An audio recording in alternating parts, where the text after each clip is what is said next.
చౌతులది Shaheen. Latest updates కోసం ఎల్లప్పుడూ చూస్తూనే ఉండండి 37 న్యూస్.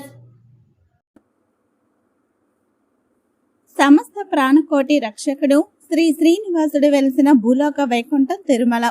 స్వామివారు వెలిసిన ఈ వైష్ణవ క్షేత్రాన్ని శేషాచలం, అంజనాద్రి, గరుడాద్రి, వెంకటాద్రి అనే పేర్లతో పిలువబడుతుంది.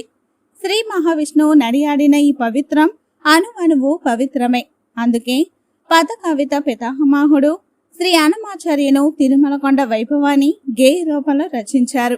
శ్రీవారి సాలగ్రామ రూపాన్ని ఎవరు తయారు చేసిందో, మరెవరు ప్రతిష్ఠ చేసిందో కాదని శాస్త్రాలు, ఆలయ గ్రంథాలు, ఆగమ శాస్త్రం చెబుతున్నాయి. స్వామివారి సాలగ్రామ రూపంలోని శిల భూమిపై దొరికే ఏకశిల కాదని స్పష్టం చేస్తున్నారు. స్వామివారే స్వయంగా వెలిసి విగ్రహ రూపేణా మనకు దర్శనమిస్తున్నాడని పురాణ ఇతిహాసాలు చెబుతున్నాయి. అంతటి వైభవం ఉన్న శ్రీవారి ఆలయంపై ఎన్నో వాదనలు తెరపైకి వస్తూనే ఉంటాయి. ఇందులో ప్రధానంగా శ్రీవారి ఆలయానికి కొన్ని కిలోమీటర్ల దూరంలో ఓ గ్రామం ఉంటుందట. ఆ గ్రామంలో విచిత్ర సాంప్రదాయం ఉంటుందని సోషల్ మీడియాలో ప్రచారం సాగుతుంది. ఇక్కడ మగవారు కేవలం పంచ మాత్రమే ధరిస్తారని, మహిళలు సాంప్రదాయ వస్త్రధారణలో ఉండి మెను వస్త్రం అయిన జాకెట్ను ధరించారు అనే వాదన ఉంది.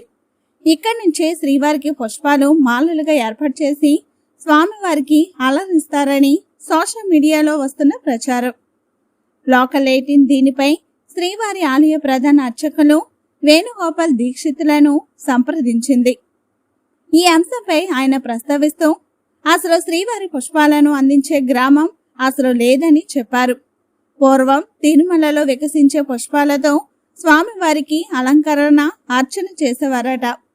అనంతరం వివిధ ప్రాంతాల నుంచి శ్రీవారికి సమర్పించే అరుదైన పుష్పాలను సేకరిస్తున్నారని అన్నారు.